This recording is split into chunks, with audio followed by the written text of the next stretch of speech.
this lamp supposed to last like 10,000 hours. It's a LED modern light bulb.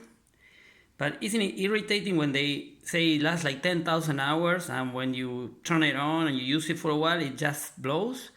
Okay, I just cut it open and then to see if I could recover anything out of it. And if you look at this LED right here, the one under my finger, it has a black spot. I believe all these LEDs are in series, so I think if we just replace that LED, we may be able to save this lamp. We need just to reglue this cap, which is just glued with silicone, and maybe we can get it back. We'll see. I think it is a shame that they made with such crappy components, even though this brand is a reputable brand.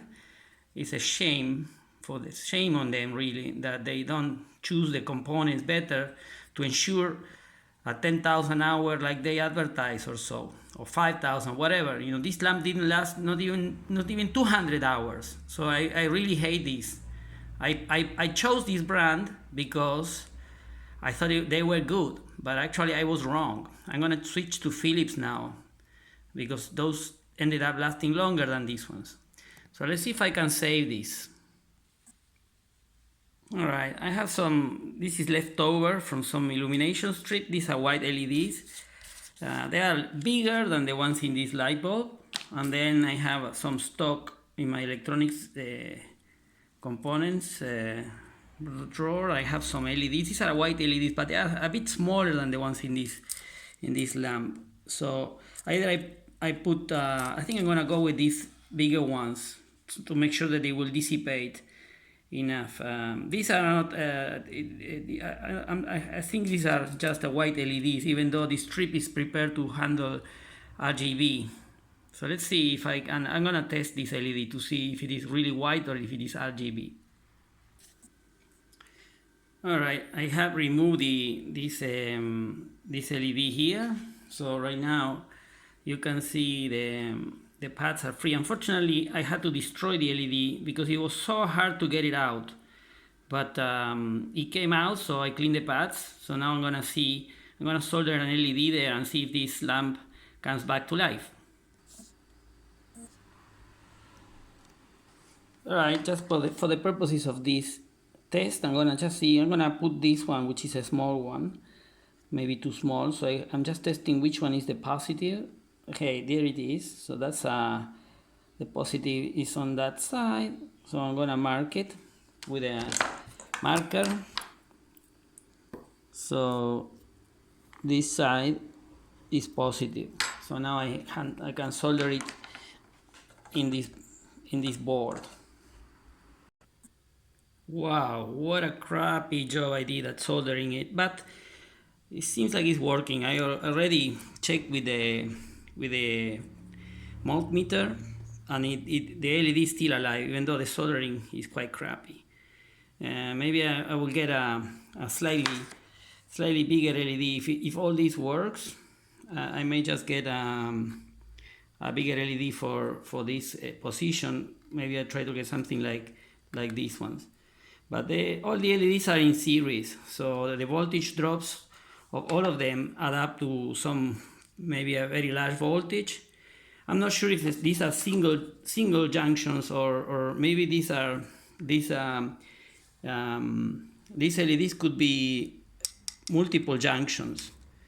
That means that they drop more than the typical 5 volts on a white LED. So the one I put here is I'm pretty sure it's a single junction.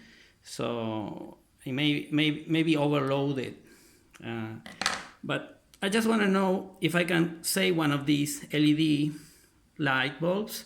So that's the whole purpose of this experiment. And then let's see if we have good luck now. I'm going to test this LED. I'm going to hook it up and then see if it works.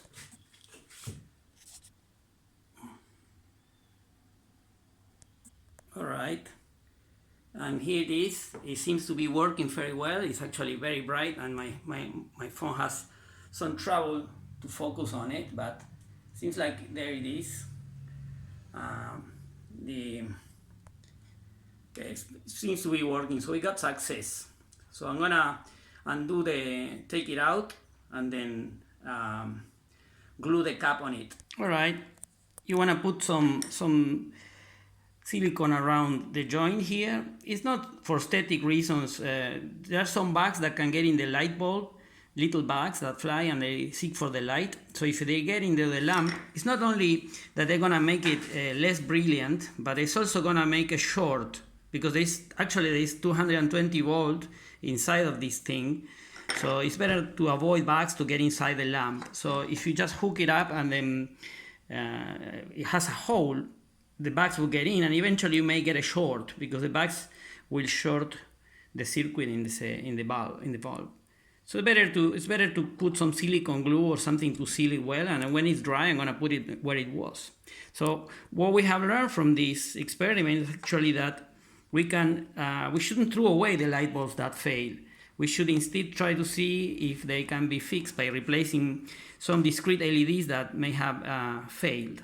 So with all this, I think we can save, instead of just trashing this thing that is going to end up in the sea, let's do a favor to our grandchildren and then just try to save it and create less trash.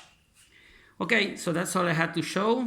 So I hope you guys can enjoy this and then see if you can make any use of this to save some light bulbs. All right, bye-bye.